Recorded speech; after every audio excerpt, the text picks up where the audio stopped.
আমার চোখে আমার ছোট ভাইয়ের কান্না। আজকের মধ্যে এই ফলাফল পুনঃপ্রকাশ করতে হবে। যদি আজকের মধ্যে দৃষ্টান্তমূলক কোন ধরনের পদক্ষেপ স্বাস্থ্য শিক্ষা অধিদপ্তর না দেখায়, অন্তর্বর্তীকালীন সরকার না দেখায়, তাহলে আপনারা আমাদের কঠোর রূপ দেখবেন। হয়তোবা ভালো আছেন, কিন্তু আমি ভালো নেই। আমার চোখে আমার ছোট ভাইয়ের কান্না, আমার কানে সেই মায়ের কান্নার আওয়াজ, আমার হৃদয়ে রক্তক্ষরণ। আমার জুনিয়ররা কষ্ট করেছে, রাত জেগেছে, তারা তাদের ন্যায্য সিটটুকু পায়নি।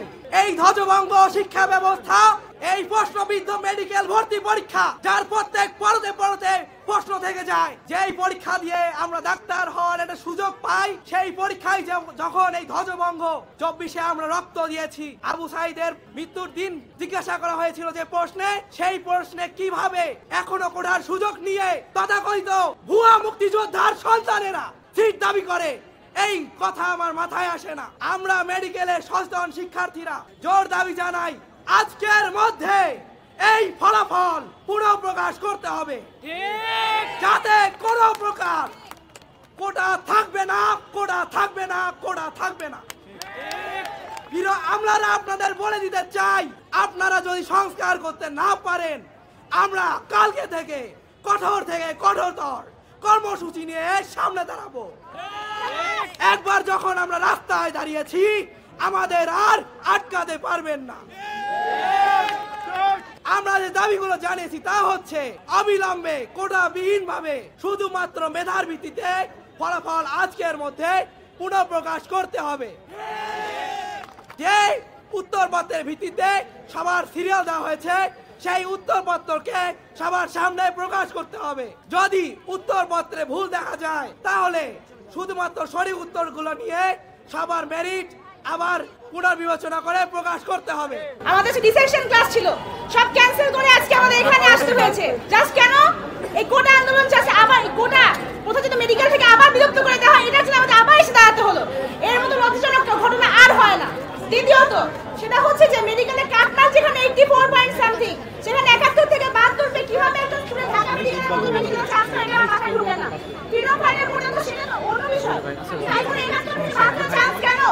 41 থেকে 42 পে মার্কস পে কেমনে ফরিদপুর মেডিকেলের চান্স পায়, আপনারা আমাকে বুঝান। কারণ আমার কাছে মনে হয় 40 থেকে 41 পেজে চান্স পায়, তার চেয়ে 70 থেকে 72 পাস স্টুডেন্ট বেশি যোগ্য।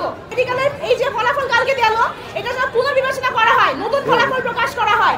আমরা মেডিকেল কলেজ, ডেন্টাল কলেজ, বিশ্ববিদ্যালয়, স্কুল কলেজ সবার পক্ষ থেকে কয়েকটা দাবি জানাতে চাই। আজকের দিনের মধ্যে গতকাল প্রকাশিত মেডিকেল ভর্তি পরীক্ষার ফলাফল বাতিল করতে হবে। শুধু বাতিল করলেই চলবে না, মুক্তিযোদ্ধা কোটা নামক এই প্রহসনকে বাতিল করে ফলাফল পুনর্প্রকাশ করতে হবে। এই কোটা জুলাইয়ের পরেও কিভাবে বহাল থাকে।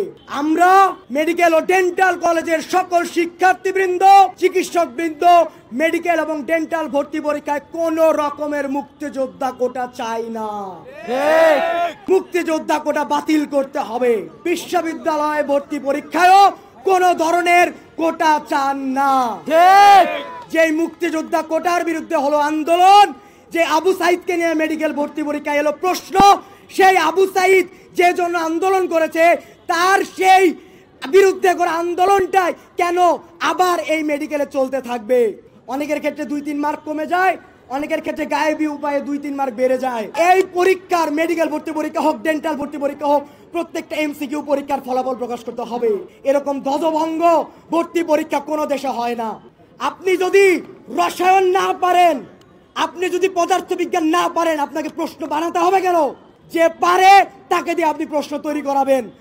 যদি না পারেন, আপনি বাসায় ঘুমাবেন। যে পারে তাকে দিয়ে প্রশ্ন তৈরি করাবেন এবং স্ট্যান্ডার্ড প্রশ্ন তৈরি করতে হবে। এই মেডিকেল ভর্তি পরীক্ষার যে সিস্টেম, এই সিস্টেমটাকে আমূল পরিবর্তন করতে হবে। আমাদের যে শান্তিপূর্ণ অবস্থান দেখছেন, যদি আজকের মধ্যে দৃষ্টান্তমূলক কোন ধরনের পদক্ষেপ স্বাস্থ্য শিক্ষা অধিদপ্তর না দেখায়, অন্তর্বর্তীকালীন সরকার না দেখায়, তাহলে আপনারা আমাদের কঠোর রূপ দেখবেন। এই শান্তিপূর্ণ অবস্থান যেন শান্তিপূর্ণই থাকে। আপনারা দেখেছেন কোটা নিয়ে যখন কঠোর হয় সেটা কতটা কঠোর হতে পারে। আমাদের কঠোর হতে বাধ্য করবেন না, আমরা শান্তিপূর্ণভাবে সমাধান চাই। আজকে আমরা এখান থেকে স্বাস্থ্য শিক্ষা অধিদপ্তরে দাবি জানাতে চাই, আজকের মধ্যে গতকালকের প্রকাশিত মেডিকেল ভর্তি পরীক্ষার ফলাফল বাতিল করতে হবে এবং পুনর্প্রকাশ করতে হবে। যদি এই ফলাফল পুনর্প্রকাশ না করেন আজকের মধ্যে, আজকে রাতে আমরা মিডিয়ার ভাইদের সামনে প্রেস ব্রিফিং করব এবং কালকে থেকে কঠোর কর্মসূচি চলমান থাকবে। এবং এতে স্কুল কলেজ বিশ্ববিদ্যালয় সকলে আমাদের সাথে সংগতি প্রকাশ করেছে। কালকে থেকে ইনশাআল্লাহ আরো কঠোর হবে যদি আপনারা আমাদের শান্তিপূর্ণ দাবি মেনে না নেয়।